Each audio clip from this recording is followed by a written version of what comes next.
5 minutes world নিউজে স্বাগত জানাচ্ছি আমি সায়েম রায়হান। শুরুতেই সংবাদ শিরোনাম। সুচিকে ক্ষমতা হস্তান্তরের আহ্বান জাতিসংঘের। গুয়ান্তানামো বে কারাগার বন্ধ করতে পারেন বাইডেন। উস্কানি দেওয়ার অভিযোগ ভয়ঙ্কর মিথ্যা বলল ট্রাম্পের আইনজীবী। ইতালির নতুন প্রধানমন্ত্রী মারিও দ্রাঘি এবং নারী সাংবাদিককে হুমকি দেওয়ার অভিযোগে বাইডেনের ডেপুটি প্রেস সেক্রেটারি বরখাস্ত। এতক্ষণ সংবাদ শিরোনাম শুনছিলেন, এবারে চলে যাচ্ছে বিস্তারিত সংবাদে। জেনেভায় জরুরি অধিবেশনে মিয়ানমারের নেত্রী অং সান সুচিকে ক্ষমতা হস্তান্তর করতে দেশটির জান্তা সরকারের প্রতি আহ্বান জানিয়েছে জাতিসংঘের মানবাধিকার কাউন্সিল। স্থানীয় সময় গতকাল রাতে কাউন্সিলের জরুরি অধিবেশনে এই আহ্বান জানানো হয়। সেই সঙ্গে মিয়ানমারে বন্দী ন্যাশনাল লীগ ফর ডেমোক্রেসির সব নেতাকর্মী ও বিক্ষোভকারীকে মুক্তি দিতে আহ্বান জানিয়েছে কাউন্সিল। মিয়ানমারে আজও বিক্ষোভ চলছে। জাতিসংঘের আহ্বানের পর দেশটিতে বিক্ষোভ দমাতে আরও বেশি সংখ্যক বিক্ষোভকারীকে আটক করা হতে পারে বলে শোনা গেছে। যুক্তরাষ্ট্রের প্রেসিডেন্ট জো বাইডেন গুয়ান্তানামো বে কারাগার বন্ধ করতে পারেন। হোয়াইট হাউসের প্রেস সেক্রেটারি জেন সাকি জানান, বাইডেন প্রশাসনের গুরুত্বপূর্ণ বিবেচনায় রয়েছে গুয়ান্তানামো বে কারাগার। যুক্তরাষ্ট্রের জাতীয় নিরাপত্তা কাউন্সিল বিষয়টি খতিয়ে দেখছে বলেও তিনি জানান। যুক্তরাষ্ট্রের সীমানার বাইরে এই কারাগারে জঙ্গি সন্দেহে মানুষকে বন্দী করা হয়, তাদের উপর নানা নির্যাতন চলে। গুয়ান্তানামো বে কারাগারে বন্দী নির্যাতন নিয়ে সমালোচনাও রয়েছে। অভিশংসন বিচারে সাবেক মার্কিন প্রেসিডেন্ট ডোনাল্ড ট্রাম্পের পক্ষে যুক্তি তুলে ধরেছেন তার আইনজীবীরা। তারা বলেছেন, ক্যাপিটল হিলে হামলার ঘটনায় ট্রাম্পের উস্কানি দেওয়ার অভিযোগ ভয়ঙ্কর মিথ্যা। ট্রাম্পের আইনজীবী মিখাইল ভন দের ভিন অভিশংসনের বিচার কাজকে ডেমোক্র্যাটদের রাজনৈতিক উদ্দেশ্য প্রণোদিত বলে অভিযোগ করেছেন। সিনেটে বেশিরভাগ রিপাবলিকান বলেছেন ট্রাম্পকে দোষী সাব্যস্ত করতে তারা ভোট দেবেন না। ইতালির নতুন প্রধানমন্ত্রীর নাম ঘোষণা করা হয়েছে। ইউরোপিয়ান সেন্ট্রাল ব্যাংকের সাবেক প্রধান মারিও দ্রাঘি দেশটির নতুন প্রধানমন্ত্রী হিসেবে দায়িত্ব পেয়েছেন। আজ শপথ নেবেন তিনি।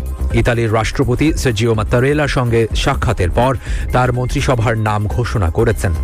দেশটির প্রায় সব রাজনৈতিক দলই তাকে প্রধানমন্ত্রী হিসেবে সমর্থন জানিয়েছেন।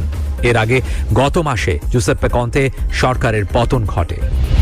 নারী সাংবাদিককে হুমকি দেওয়ার অভিযোগে যুক্তরাষ্ট্রের প্রেসিডেন্ট জো বাইডেনের ডেপুটি প্রেস সেক্রেটারি টিজে ডাকলোকে বরখাস্ত করেছেন হোয়াইট হাউস। ব্যক্তিগত জীবন নিয়ে তদন্ত করায় এক নারী সাংবাদিককে শেষ করে দেওয়ার হুমকি দিয়েছিলেন তিনি। এরপরই টিজে ডাকলোকে 7 দিনের জন্য বরখাস্ত করার সিদ্ধান্ত নেওয়া হয়। শক্তিশালী ভূমিকম্পে কেঁপে উঠেছে তাজিকিস্তান। রিক্টার স্কেলে এর মাত্রা ছিল 6.3। এই ভূমিকম্পের প্রভাবে কেঁপে উঠেছে ভারতের দিল্লিও। শক্তিশালী কম্পন অনুভূত হয়েছে দেশটির উত্তরাঞ্চলেও। শুক্রবার স্থানীয় সময় রাত 10:34 ভূমিকম্পটি অনুভূত হয়। ভারতের ন্যাশনাল সেন্টার ফর সিসমোলজি বলেছে ভূমিকম্পটির উৎপত্তিস্থল ছিল তাজিকিস্তানে। 1 বছরেরও বেশি সময় ধরে বিশ্বে তাণ্ডব চালাচ্ছে করোনা ভাইরাস। চীন থেকে প্রাদুর্ভাব হওয়া এই প্রাণঘাতী ভাইরাসে কোটি কোটি মানুষ আক্রান্ত হয়েছে। মারা যাওয়ার সংখ্যাও কম নয়, কিন্তু এখনো পর্যন্ত সংক্রমণ কমার কোনো লক্ষণ দেখা যাচ্ছে না। ওয়ার্ল্ডোমিটারের তথ্য অনুযায়ী বিশ্বে এখন পর্যন্ত করোনায় আক্রান্তের সংখ্যা 10,87,13,612। এদের মধ্যে মারা গেছে 23,92,652 জন।